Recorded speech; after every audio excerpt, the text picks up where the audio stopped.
Bonjour.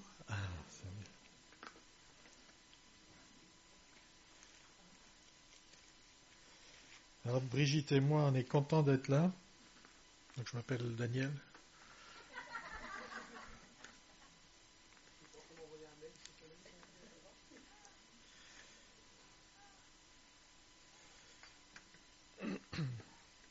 On sera encore là toute la semaine prochaine.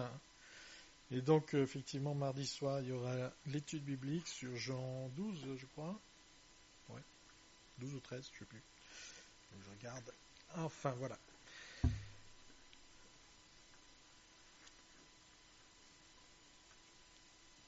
Je vais prier. Seigneur notre Dieu, merci pour la possibilité d'être ensemble ce matin. Merci pour la liberté de culte, la capacité que nous avons à nous réunir, à passer du temps ensemble, à chanter, à louer ton nom, à prier et à entendre, Seigneur, ta parole. Seigneur, nous voulons prendre conscience que ces choses-là ne sont pas données à tous de cette façon-là. Seigneur, et te remercier pour ce privilège que nous avons. Seigneur, nous prions pour que nos cœurs soient ouverts, que nos esprits soient ouverts, que ta parole, Seigneur, puisse faire son effet, depuis les premiers mots qui ont été dits ce matin jusqu'à la fin. Seigneur, que ton nom soit exalté. Amen. J'aimerais que nous lisions dans la première lettre aux Thessaloniciens, les 10 premiers versets. Donc 1 Thessaloniciens chapitre 1, versets 1 à 10.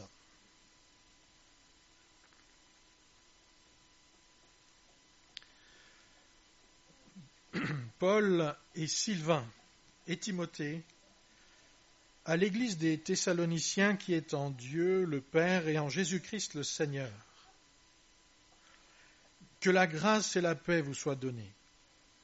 Nous rendons continuellement grâce à Dieu pour vous tous, faisant mention de vous dans nos prières, nous rappelant sans cesse l'œuvre de votre foi, le travail de votre charité et la fermeté de votre espérance en notre Seigneur Jésus-Christ, devant Dieu notre Père. Nous savons, frères bien-aimés de Dieu, que vous avez été élus. Notre évangile ne vous ayant pas été prêché en parole seulement, mais avec puissance, avec l'Esprit Saint et avec une pleine persuasion, car vous n'ignorez pas que nous nous sommes montrés ainsi parmi vous à cause de vous. Et vous-même, vous avez été mes imitateurs et ceux du Seigneur en recevant la parole au milieu de beaucoup de tribulations, avec la joie du Saint-Esprit. En sorte que vous êtes devenus un modèle pour tous les croyants de la Macédoine et de l'Achaïe. Non seulement, en effet, la parole du Seigneur a retenti de chez vous dans la Macédoine et dans l'Achaïe, mais votre foi en Dieu s'est fait connaître en tout lieu, de telle manière que nous n'avons pas besoin d'en parler. Car on raconte à notre sujet quel accès nous avons eu auprès de vous, et comment vous vous êtes convertis à Dieu en abandonnant les idoles pour servir le Dieu vivant et vrai, et pour attendre des cieux son Fils, qu'il a ressuscité des morts, Jésus, qui nous délivre de la colère à venir. L'église de Thessalonique a été fondée par Paul dans les années 50 à peu près, et lors de son deuxième voyage missionnaire, et le moins qu'on puisse dire, c'est que cette implantation d'église a été hyper rapide. Il a fallu 3 semaines. À Paul, 3 fois il est allé prêcher dans une synagogue, et au bout de 3 semaines, l'église était implantée à Thessalonique. Extraordinaire, n'est-ce pas? Donc rapidement, s'est formé un groupe composé de juifs, de grecs, des grecs qui aimaient le Seigneur, qui aimaient Dieu, et aussi, il est dit, de nombreuses femmes issues de la bourgeoisie. Étonnant. Ça, ce sont les détails que vous lisez dans les Actes. Et donc, Paul écrit à 2 reprises aux Thessaloniciens. Nous avons là donc lu l'intro de la première lettre. Et les renseignements qu'on a dans ces 2 épîtres nous parlent évidemment des difficultés qu'ils ont un petit peu. Et aussi on a cette conscience que l'église de Thessalonique est dans l'attente du retour imminent du Seigneur. Ça transparaît, n'est-ce pas, beaucoup dans les propos. Ils attendaient le retour du Seigneur Jésus-Christ. Et cette attente a plusieurs effets dans leur façon de se comporter ou d'être ensemble en Église. Ils avaient pour certains des craintes que lorsque le Seigneur reviendra, eh bien, ceux qui sont décédés, eh bien, soient oubliés. Et donc Paul va les rassurer en leur disant, mais non, le Seigneur les prendra avec eux. Il y en avait aussi qui avaient des problèmes pour chercher du boulot. Ils ne voulaient pas travailler. En fait, c'est pas qu'ils ne voulaient pas travailler, mais je ne sais pas, moi, si je vous dis le Seigneur Jésus va revenir la semaine prochaine, peut-être qu'il y en a pas mal d'entre vous qui n'iront pas au boulot lundi. À quoi bon finalement, hein? À quoi bon s'échiner au travail pour un salaire qu'on ne verra pas arriver sur son compte? C'était un peu l'idée, c'est-à-dire qu'il y avait là des gens d'un côté qui étaient aisés dans l'assemblée et de l'autre il y avait des gens sans doute qui étaient des journaliers qui cherchaient du travail tous les matins. Et ceux-là, ils hésitaient à aller au boulot.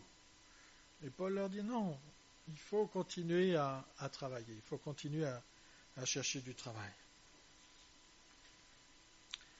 Donc Paul écrit pour régler quelques problèmes, mais il écrit aussi pour parler de choses qui sont très positives, et je vais m'arrêter sur ces choses très positives. Et le texte que je viens de lire, si vous vous en rappelez, montre que ce n'est pas le nombre des années qui fait la qualité d'une église, mais le sérieux de la conversion. N'est-ce pas? En 3 semaines, Paul dit, vous êtes un modèle. Ici, on a combien d'années au compteur? Ne me répondez pas, je le sais. Et c'est pas qu'ici, dans beaucoup d'églises, il y a beaucoup d'années au compteur. Est-ce qu'on est un modèle?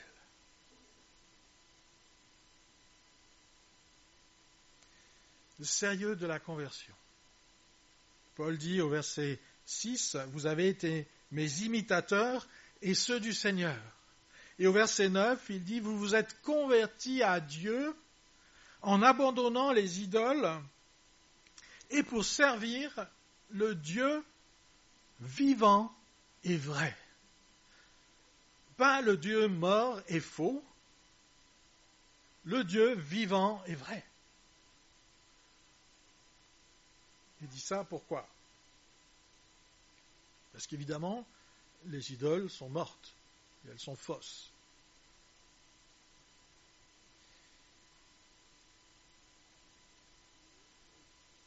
Les chrétiens attendaient le retour du Seigneur à cette époque-là déjà. Aujourd'hui, nous attendons aussi le retour du Seigneur, n'est-ce pas?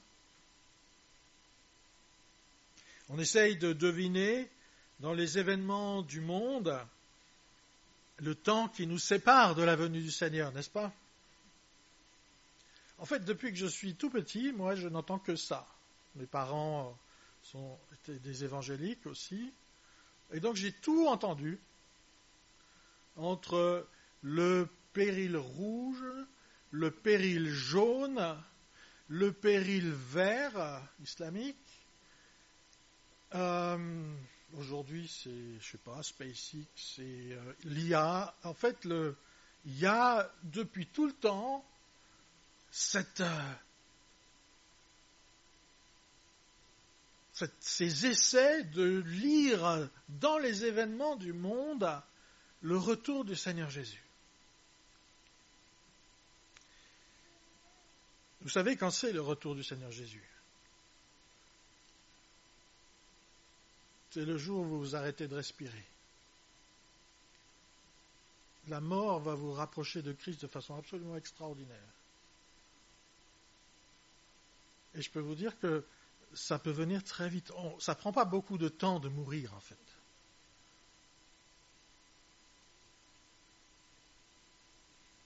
Il y a quelques semaines, on m'a dit que j'étais à 1% de la mort.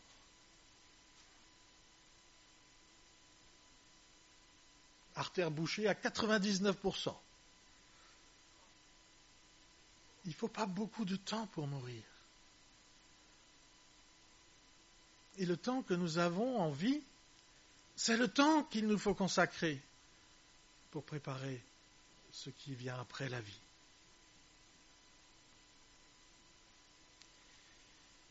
Donc ils attendaient le retour du Seigneur. Mais je ne vais pas vous parler des différentes interprétations concernant le retour de Christ.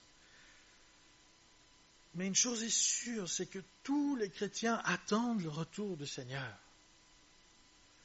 Et comment est-ce qu'on attend le retour du Seigneur? Qu'est-ce qu'on fait pendant qu'on attend le retour du Seigneur?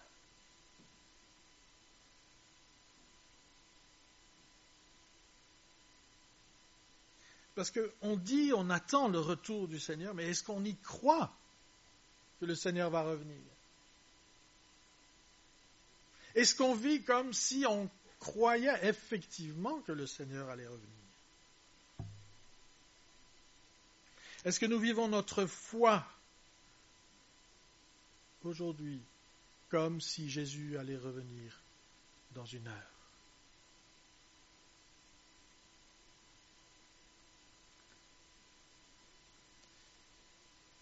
Si le Seigneur vient aujourd'hui, maintenant, s'il rentre dans cette pièce,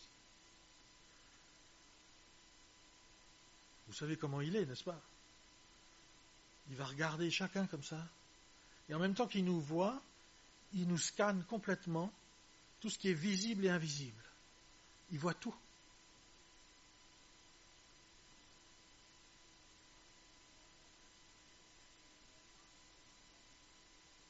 Qu'est-ce qu'il voit? À l'extérieur, il va voir la même chose que vous et moi. À l'intérieur, qu'est-ce qu'il voit? Qu'est-ce qu'il entend? On fait du bruit, vous savez. Même si on ne dit rien, on fait du bruit. Spirituellement, il y a quelque chose qui émane de nous.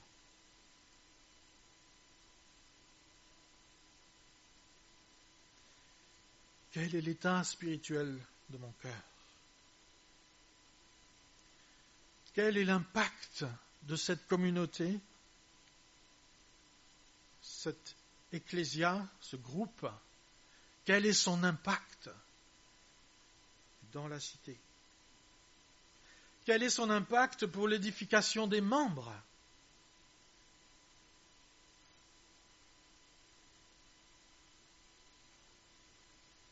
Quel est son impact sur le voisinage immédiat?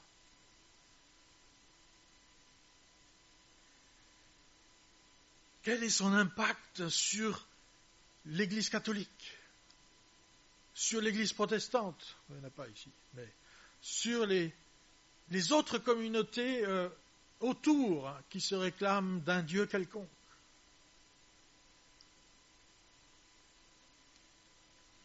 Lui, il a de l'impact, hein?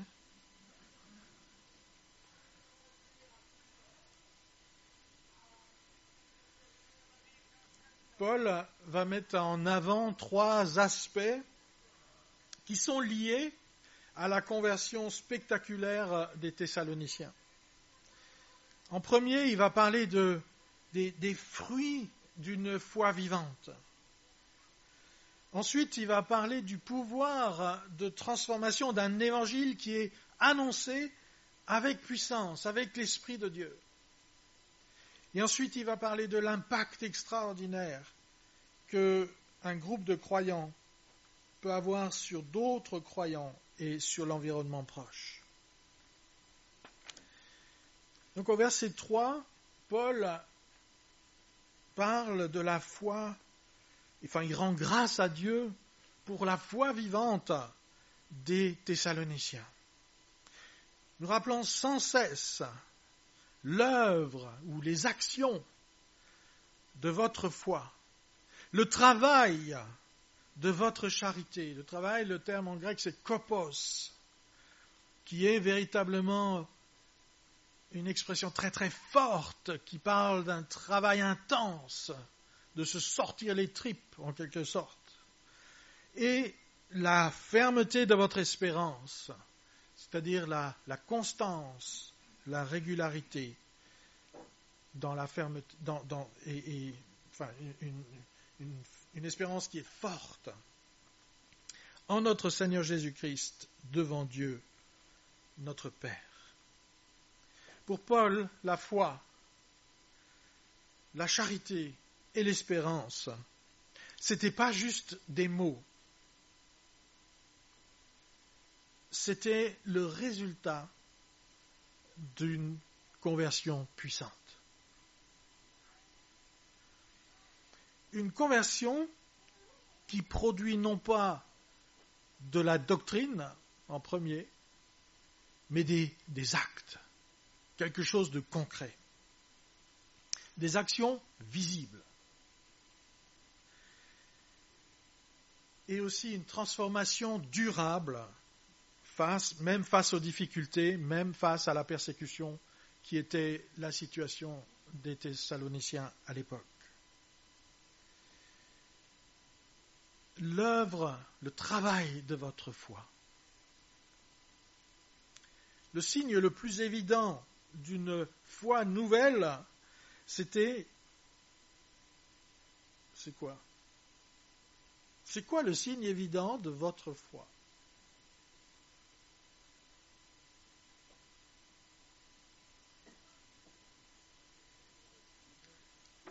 Changement d'attitude vis-à-vis de quoi?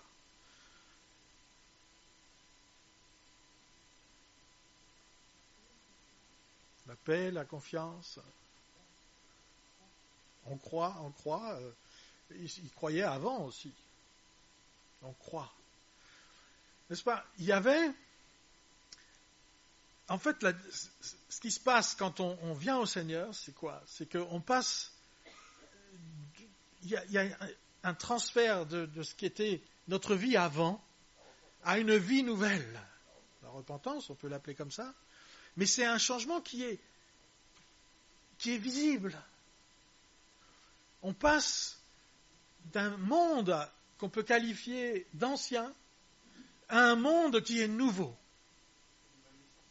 C'est une nouvelle naissance, bien sûr. Et Paul, au verset 9, se réjouit de ce qu'ils se sont convertis des idoles pour servir le Dieu vivant et vrai. Donc c'était très facile à l'époque de savoir qu'est-ce qu'était un converti. C'est ceux qui avaient balancé les idoles fabriquées,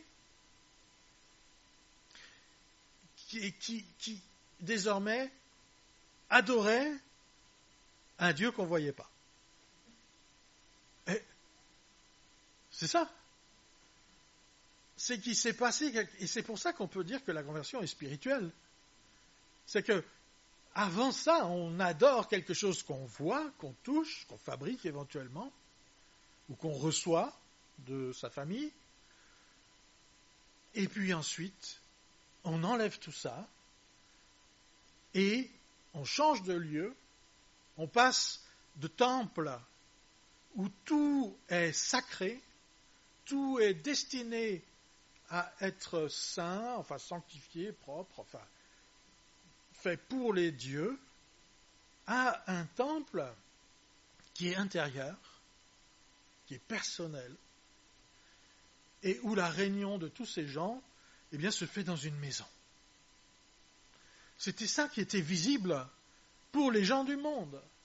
C'est ça qu'on voyait comme changement chez les Thessaloniciens.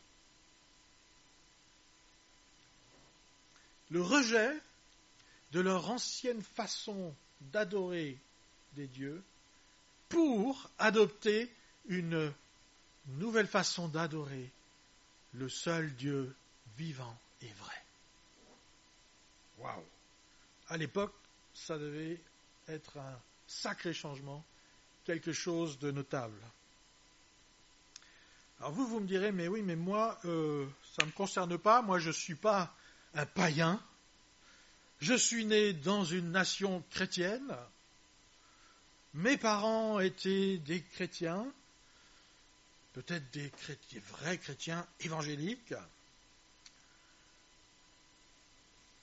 j'ironise un peu. Et moi, les idoles de bois, de pierre, tout ça, ça ne me concerne pas, j'ai jamais adoré ça. Voilà, j'ai jamais rendu un culte à un autre Dieu. Mais qu'est-ce que ça veut dire finalement que de rendre un culte à un autre Dieu? Eh bien, c'est lorsqu'on passe plus de temps et lorsqu'on donne plus d'énergie et de dévotion à sa carrière, à essayer de trouver de l'argent, des plaisirs, à passer du temps sur les réseaux sociaux, à rechercher la reconnaissance des autres. En fait, toutes ces choses qui veulent prendre la place dans notre cœur et qui veulent reléguer Dieu à une place inférieure. Alors souvent j'entends les gens qui me disent « Oui, mais dans ma vie, Jésus a la première place. » Alors si vous dites ça, ça veut dire que dans votre vie, Jésus a la deuxième place. Ah, ben oui. C'est l'entraîneur qui donne les places, n'est-ce pas? Dans une équipe de foot. Si vous dites à Jésus, ben, prends la première place, eh bien, il n'a que la deuxième. Donc, ce que le Seigneur aime, c'est qu'on descende de notre position d'entraîneur, qu'on descende du trône de notre vie, et qu'on lui dise, à toi, le trône de ma vie. En tout cas, qu'on lui laisse la place pour qu'il y aille.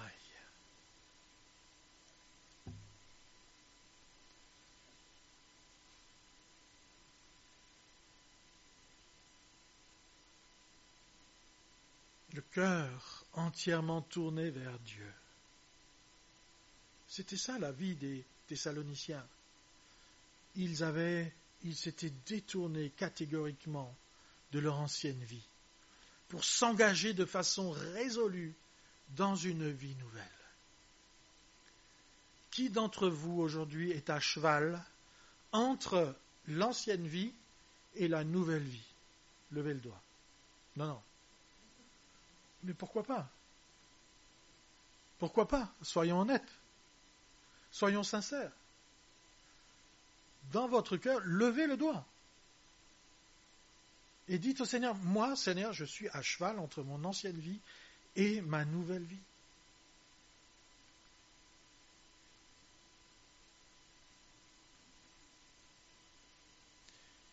Les amis, je vous rappelle quelque chose, il ne faut pas beaucoup de temps pour mourir.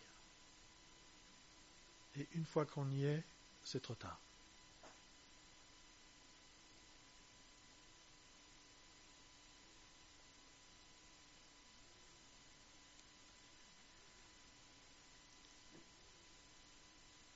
Parce que si vous êtes à cheval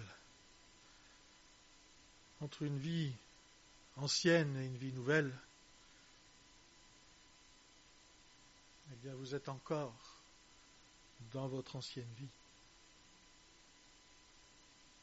Et vous êtes esclave. Parce que vous vivez la domination de votre ancienne vie sur vos épaules.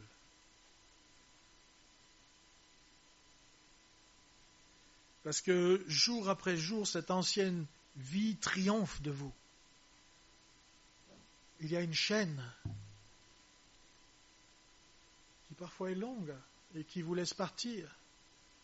Et le jour venu, il suffit de ramener la chaîne.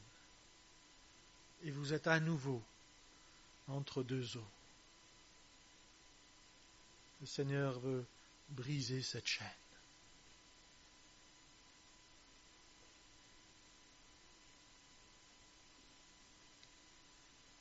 Le Seigneur veut aussi nous éloigner de nos peurs. Il y a des gens qui ont beaucoup de qualités, des gens qui savent tout faire. Il y a des gens qui sont incroyablement forts. Il y a tout ce qu'on voit, n'est-ce pas? Mais il y a tout ce qu'on ne voit pas. Les peurs, les angoisses, les rites culturels, familiaux, les façons de faire, héritées, des parents.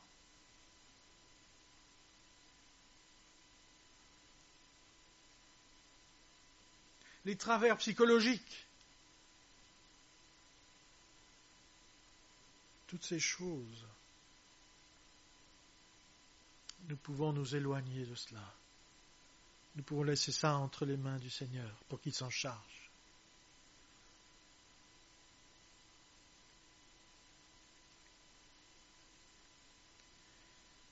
Parce que, n'est-ce pas, cette conversion sincère qu'a été celle des Thessaloniciens a fait que Paul a pu dire d'eux, ils étaient un modèle.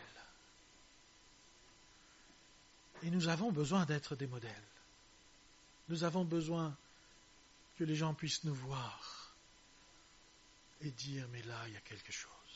Là, il y a quelque chose. Sans parler, là, il y a quelque chose.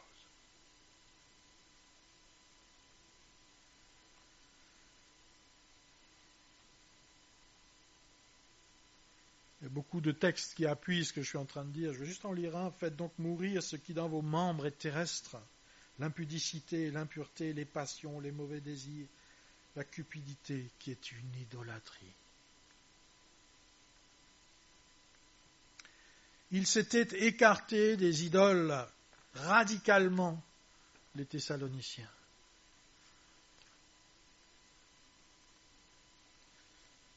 Quand Brigitte et moi nous sommes donnés au Seigneur, on a fait le ménage. On a vidé beaucoup de choses qui étaient dans la maison et qui ne glorifiaient pas le Seigneur. On a jeté des disques, c'était des CD à l'époque, les disques étaient avant encore. Des CD, tout ce qu'on percevait qui ne rendait pas gloire au Seigneur. C'est un bon début, mais il y a tellement d'autres choses. Et je vous encourage, aujourd'hui même, à vous asseoir.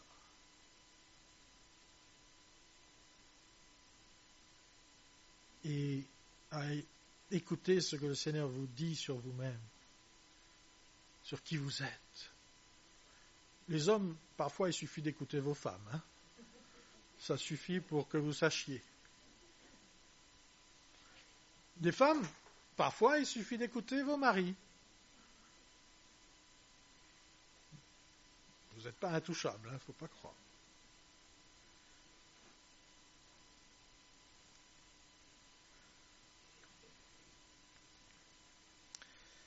Il y avait aussi le travail de l'amour, le kopos de l'amour, l'intensité mise dans cette notion d'amour qu'on a du mal à comprendre parfois.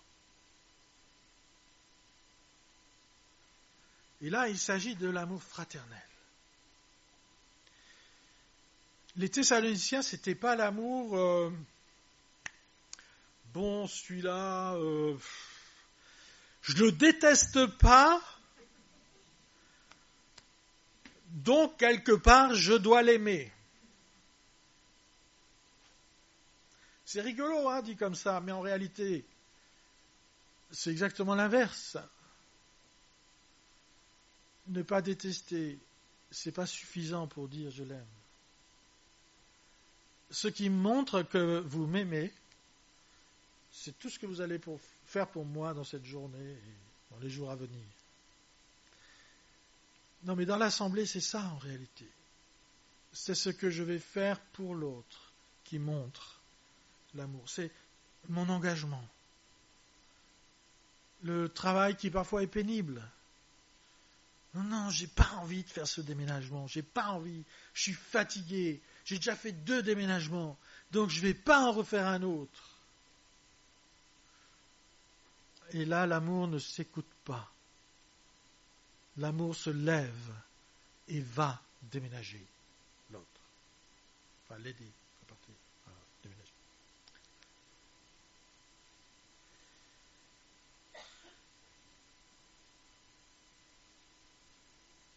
L'amour, c'est parfois ne pas entendre certaines choses qui sont dites.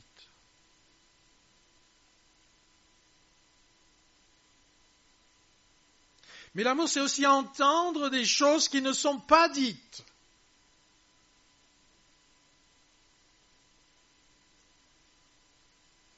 L'amour, c'est un travail. Si vous l'apprenez aujourd'hui, je suis désolé, mais votre vie va changer.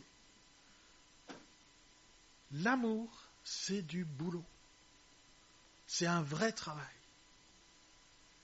Et si vous voulez avoir un exemple de ce que c'est que l'amour de façon parfaite, eh bien vous regardez ce que Jésus a fait pour vous, alors que vous ne lui aviez rien demandé et que même vous ne vouliez pas qu'il s'occupe de vous. C'est ça l'amour. Se sortir les tripes les uns pour les autres. Se soutenir, s'entraider. Ça ne veut pas dire être inquisiteur. Ça ne veut pas dire aller s'occuper des affaires des autres sans y être invité. Comprenez-moi bien. L'amour, c'est aussi savoir garder sa place.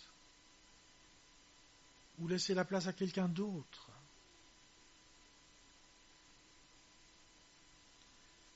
Mais ça implique la générosité. Toutes sortes d'aides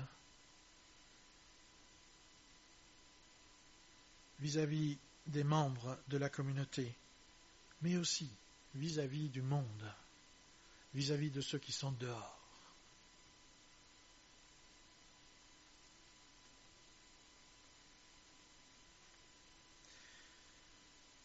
Il y avait aussi donc la fermeté de l'espérance, la constance de l'espérance. C'était ce qui caractérisait, n'est-ce pas, la foi des Thessaloniciens. Ça signifie qu'ils s'engageaient pour Dieu dans un contexte qui était celui de la persécution. Mais qu'ils s'engageaient dans ce contexte-là à fond pour le Seigneur. Ils ne se réfrénaient pas. Ils étaient entièrement dévoués au Seigneur dans un contexte qui ne l'autorisait pas normalement. Et nous sommes dans un contexte où la persécution n'est pas très forte, n'est-ce pas? Je conçois que la persécution peut être spirituelle. Il n'y a pas de problème, je le conçois bien. Mais il y en a pour qui elle est spirituelle et elle est physique. Et là, c'était le cas. Et pourtant, leur foi était ferme, elle était durable, c'est le mot à la mode aujourd'hui, c'était durable. Elle n'était pas soumise aux aléas des émotions et des difficultés. Aujourd'hui, je ne me sens pas bien. Je crois que je ne vais pas faire ça. On est comme ça parfois, n'est-ce pas? Et parfois on se fait avoir. Mais ce n'est pas ça, ce ne sont pas nos émotions qui doivent guider notre foi.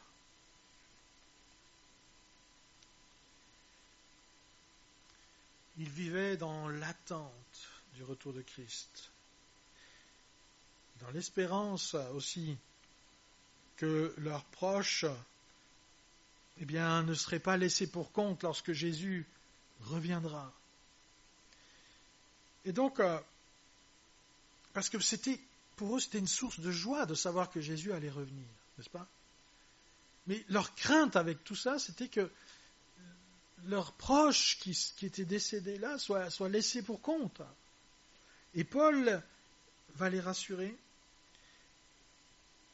Mais surtout, il va leur dire, et ça on le lit plus loin dans 1 Thessaloniciens 4,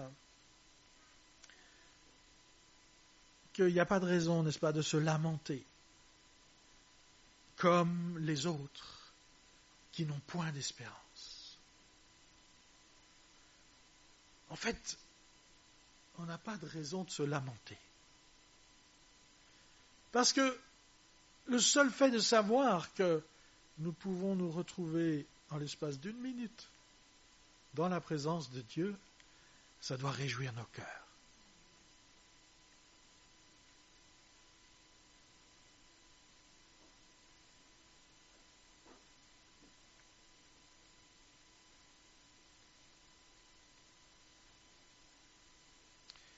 Il vivait les paroles de Jacques. Dans Jacques 1, vous lisez « Regardez comme un sujet de joie les diverses épreuves auxquelles vous pouvez être exposés. »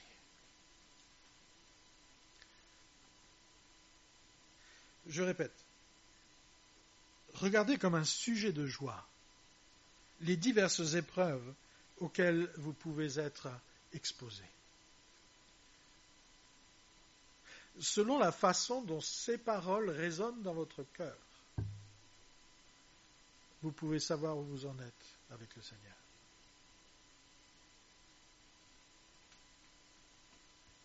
Peut-être que vous demandez au Seigneur, ouais, mais où est-ce que j'en suis avec ma foi, nanana. Là, vous avez la réponse. Regardez comme un sujet de joie les diverses épreuves auxquelles vous pouvez être exposés. Parce que votre espérance n'est pas dans cette vie-là. Elle n'est pas dans ce moment-là. Elle est dans ce qui va suivre. Alors, je ne dis pas qu'on doit chercher à mourir, n'est-ce pas? Je ne suis pas en train de dire ça. Et le Seigneur a besoin de nous garder, pour certains d'entre nous ici, un peu plus longtemps. Mais regardez comme un sujet de joie les diverses épreuves auxquelles vous pouvez être exposés. Ensuite, Paul parle d'un évangile puissant, l'évangile de Dieu. Au verset 5, « Votre évangile, ne vous ayant pas été prêché en parole seulement, mais avec puissance, avec l'Esprit Saint et avec une pleine persuasion. »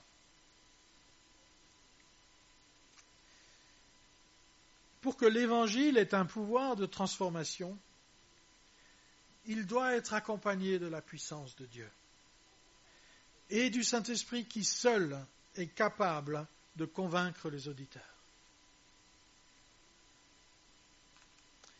Permettez-moi de vous dire que l'évangile prêché sans la puissance de l'Esprit de Dieu, c'est l'arme favorite des esprits religieux qui cherchent à imposer un système pacificateur, ou alors même des fois en politique des systèmes de gouvernement théocratique qui vont faire en sorte que les gens vont vivre de façon moralement convenable. Ça peut apporter une bénédiction à un pays de vivre comme ça, parce qu'effectivement les règles bibliques sont bonnes.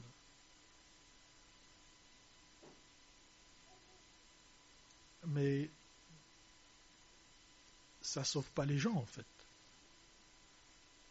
et d'aller en enfer en respectant les règles bibliques, c'est pas vraiment un gain. Mais il y a une grande illusion derrière.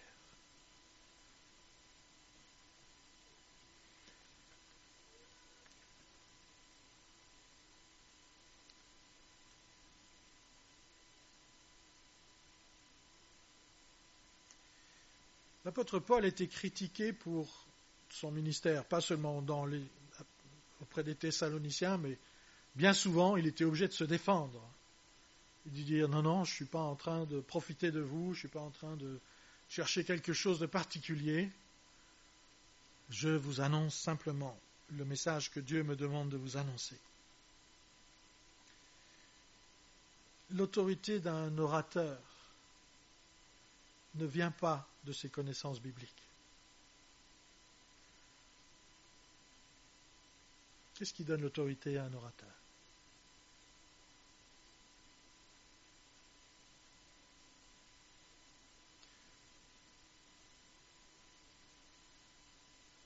C'est que lorsqu'il parle, il vous parle de quelque chose qui est issu de sa relation avec Dieu. Et en ce sens, excusez-moi, vous devriez tous être des orateurs et des oratrices. Parce que quand vous me parlez du Seigneur, j'ai pas envie que vous me racontiez des trucs qui viennent de vous. J'ai pas envie que vous me racontiez les dernières nouveautés sur l'interprétation de tel ou tel texte. En fait, je m'en contrefiche. Si vous m'aimez vraiment, parlez-moi du Seigneur, de ce qu'il a fait dans votre vie, de ce qu'il vous a dit à vous, qui vous a fait vibrer, qui vous a fait changer, qui vous a fait changer d'avis. Parce que vous étiez tellement têtu depuis des années à toujours penser et imaginer faire les choses d'une certaine façon, et tout d'un coup le Seigneur vous a parlé et vous avez changé. J'ai besoin d'entendre ça. Parce que moi je suis têtu. Donc j'ai besoin qu'un autre têtu qui a été transformé par le Seigneur me parle. Et me dit, tu sais, c'est possible pour un têtu d'être sauvé de sa, comment on dit, têtuité, son obstination, merci.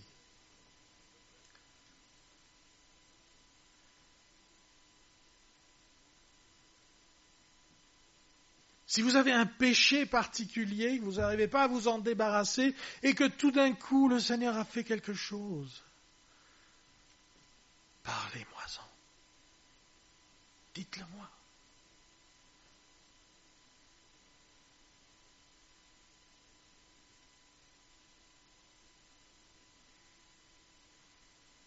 L'Évangile vous ayant été prêché en parole, pas seulement en parole, mais avec puissance. Une puissance qui transforme.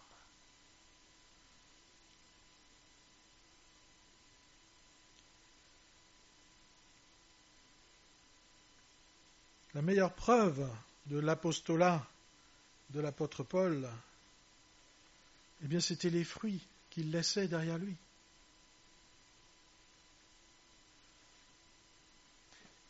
Quelle trace, quelle empreinte est-ce que nous laissons sur cette terre? Alors si je pose la question comme ça, vous allez réfléchir, vous allez, alors qu'est-ce que je peux laisser sur la terre qui va montrer que j'étais quelqu'un qu'on pouvait écouter, quelqu'un... J'ai beaucoup réfléchi sur le concept de trace, d'empreinte.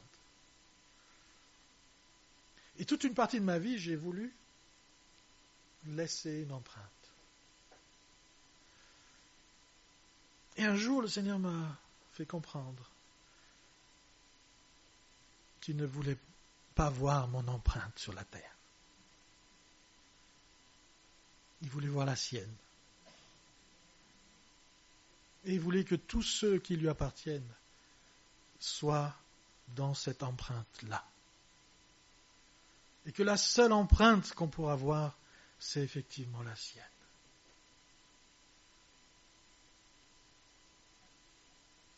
J'ai partagé ça avec Michael là, il y a quelques jours. Lorsque j'étais enfant, encore aujourd'hui d'ailleurs, je suis enfant, lorsque j'étais enfant, j'adorais voir la neige tomber. Et j'adorais lorsque ça durait longtemps. Et que peu à peu se couvrait le sol. Et vous avez déjà vu, n'est-ce pas, la neige efface tout ce qui est laid, tout ce qui est anguleux, tout ce qui a une forme qui fait peur. Elle couvre et elle adoucit les angles. Et ça monte, ça monte, ça monte. Et en Alsace, parfois, on a des grandes quantités de neige. Et ça réjouissait mon cœur. Ça réjouissait mon cœur. Et le lendemain matin, j'ouvrais les volets et je voyais que des gens ignobles avaient marché dedans. Ils avaient laissé des traces dans la neige. Et certains avaient roulé avec leur voiture. Et tout était en train d'être transformé, de devenir sale.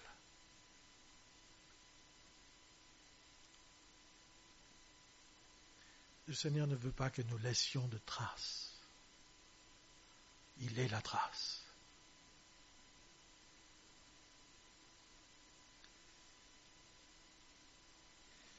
Mais la puissance, n'est-ce pas, qui accompagnait Paul avait permis des conversions extraordinaires, radicales. De fait, les Thessaloniciens se sont détournés des idoles pour servir le Dieu vivant et vrai. Et c'était ça, n'est-ce pas, la carte de visite de l'apôtre Paul. Les gens se détournent des idoles pour se tourner vers le Dieu vivant et vrai. Bien-aimés, si ce matin, certains d'entre vous se détournent de leurs idoles pour se tourner vers le Dieu vivant et vrai, waouh! Alors, c'est la puissance de Dieu qui est à l'œuvre.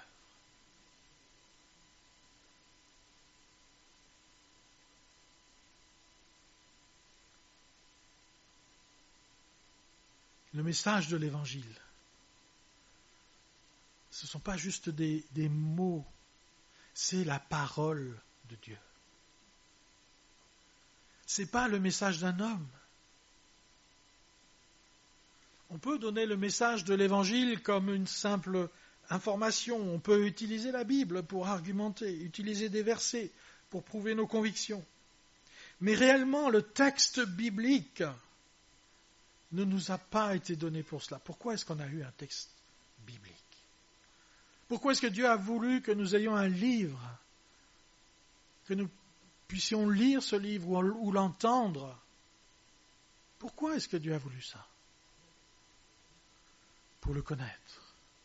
Mais pourquoi le connaître?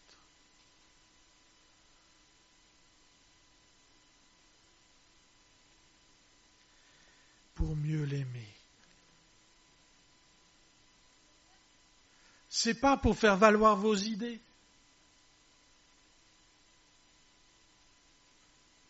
N'est-ce pas? C'est pas pour vous dire, non mais moi je suis baptiste. Alors c'est ça qu'il faut lire. Ou moi je suis pentecôtiste. C'est ça qui est juste. Ou moi je suis des assemblées de frères. Vous imaginez les conversations là-haut?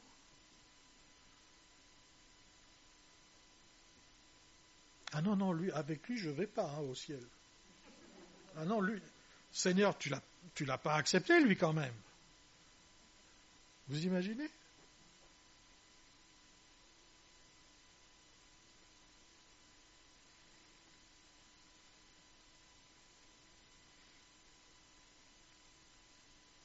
On ne peut pas utiliser la Bible pour faire valoir ses idées, sa dénomination. On ne peut pas. C'est pour mieux connaître Dieu, pour mieux l'aimer. C'est tout.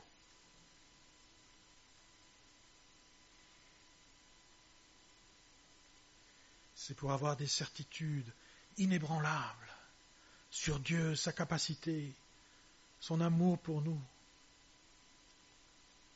Et le Saint-Esprit vient et il nous dit, Dieu t'aime, tu peux l'aimer. Tu as le droit d'aimer Dieu. Tu as le droit d'aimer Dieu. Tu as le droit de parler de Dieu. Tu as le droit de lire, de comprendre et de transmettre.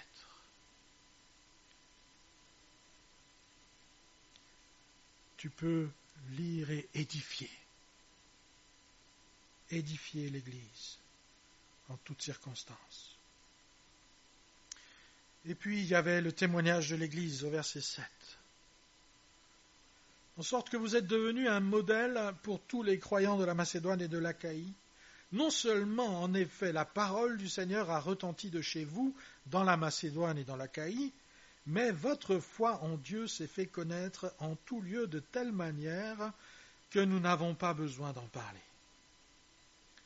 L'Église de Thessalonique, 3 semaines, un modèle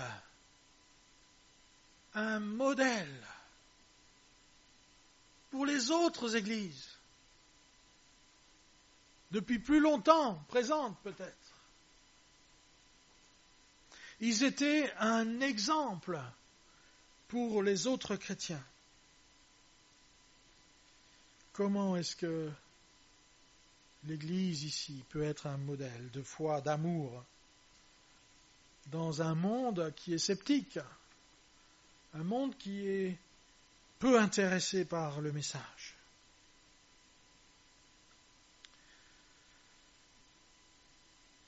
Comment est-ce que nous pouvons inspirer d'autres croyants?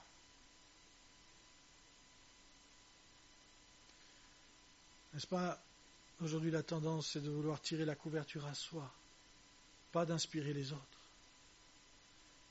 Mais là Paul dit, vous êtes un modèle pour les autres croyants. Leur manière de vivre l'Évangile, leur conversion radicale, leur persévérance dans la persécution, leur ferme espérance servait d'inspiration et de référence pour les autres communautés chrétiennes naissantes dans la région. En fait, ils incarnaient ce que signifiait tout simplement être un disciple de Jésus. Et être un disciple de Jésus, c'est nécessairement œuvrer dans un environnement qui est difficile. C'est plus ou moins difficile selon les périodes, mais c'est toujours difficile d'être un disciple. Toujours. Mais l'impact le plus évident, ça a été leur rôle dans la diffusion de l'Évangile. Paul note que la parole du Seigneur a retenti.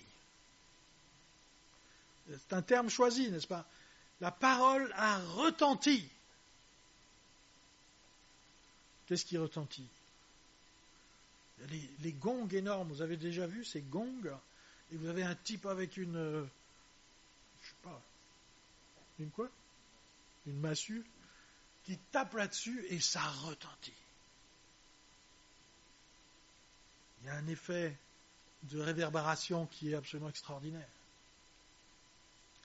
A retenti de chez vous dans la Macédoine et dans l'Achaïe. Ça signifie que le message de la foi est passé. Mais il est passé avec conviction. Il est passé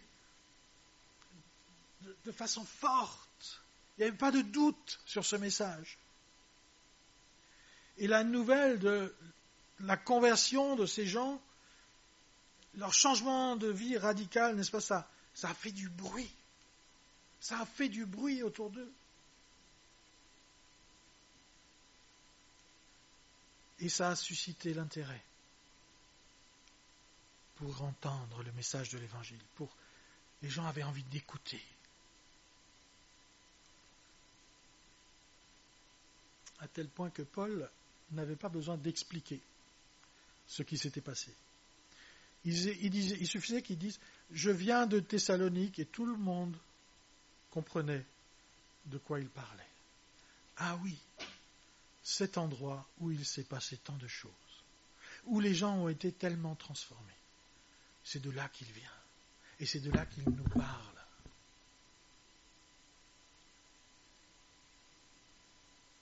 Tout le monde était au courant. Bien-aimés, nous pouvons demander au Seigneur de faire de nous des propagateurs actifs et influents de l'Évangile. Nous pouvons prier pour que le Seigneur fasse de nous des modèles spirituels, capables de diffuser spontanément la parole du Seigneur. Nous pouvons prier pour que notre foi soit reconnue comme étant issue de la puissance transformatrice de l'Évangile.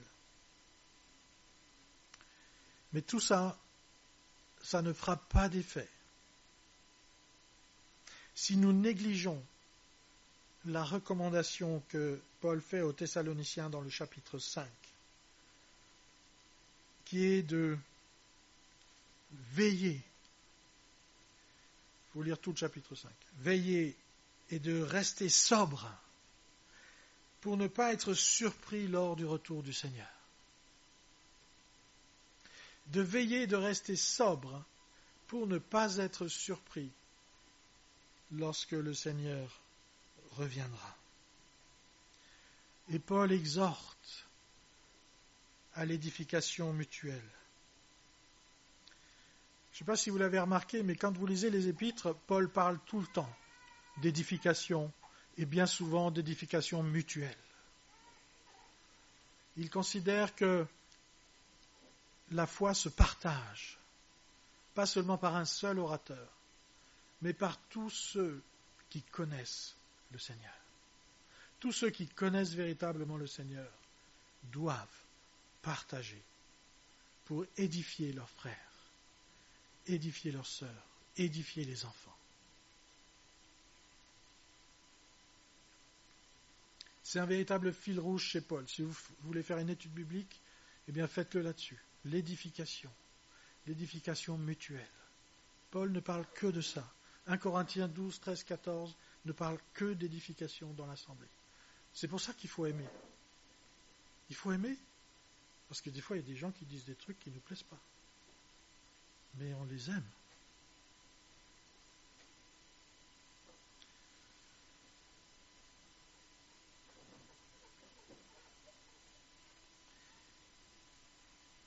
L'enseignement, le partage de la parole de Dieu ne peut pas être le travail d'une seule personne. Sinon, vous n'avez qu'une personne qui est édifiée. C'est le prédicateur. Parce qu'évidemment, lui, en cherchant dans la Bible et tout, il s'édifie lui-même. Et puis il va édifier une assemblée, mais une assemblée qui sera consommatrice et pas participante. Vous avez la responsabilité d'édifier aussi.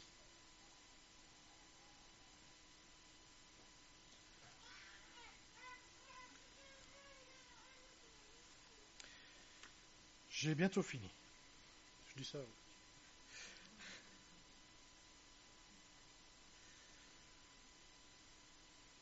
Pour Paul, l'attente du retour de Christ doit se faire dans le cadre de la vie communautaire. C'est-à-dire qu'on doit tous être en train d'attendre la même chose, en même temps, pour que certains ne s'endorment pas, alors que d'autres sont éveillés.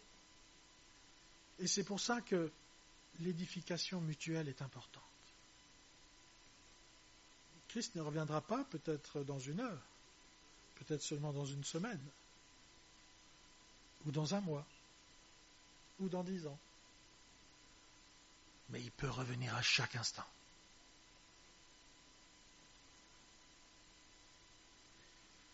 Et chacun doit contribuer à l'édification de son prochain.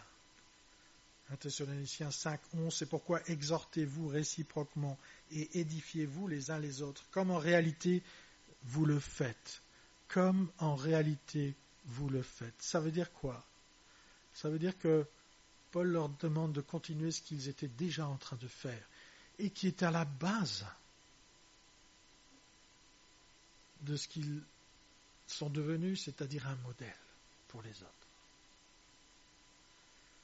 Ça a contribué à faire d'eux des modèles. Et j'aimerais, pour finir, donc continuer, redire ce que j'ai déjà dit. Il faut que vous soyez de ceux qui édifient. Il faut que je puisse entendre de vous un message qui va me faire du bien, qui va me garder éveillé, qui va me donner de la force parfois lorsque j'en ai besoin, qui va me redonner courage lorsque je suis découragé, qui va parler à mon cœur de la part du Seigneur lorsque j'ai l'impression que le Seigneur est sourd, qu'il n'entend pas. Est-ce que vous comprenez ce que je suis en train de dire? L'Église, c'est le fait d'être ensemble, dans une communauté, avec le Seigneur qui est sur le trône. L'autre fois, j'ai vu une vidéo, le gars se présente pasteur adjoint, machin truc, et il dit parce que le vrai pasteur c'est Jésus. On est tous des pasteurs adjoints, on n'est pas des pasteurs. Et le pasteur de la communauté, c'est le Seigneur Jésus. Et nous sommes les pierres vivantes. Les pierres vivantes, comme le Dieu vivant et vrai. N'est-ce pas? Nous partageons ça avec Dieu, être vivant. Alors, vivons la communauté, vivons l'encouragement, vivons les paroles de connaissance. Ne soyons pas intrusifs, mais avec amour. Il faut juste parler, partager, édifier. J'ai dit édifier, n'est-ce pas? J'ai pas dit descendre quelqu'un. Et les gens, c'est des spécialistes de la descente.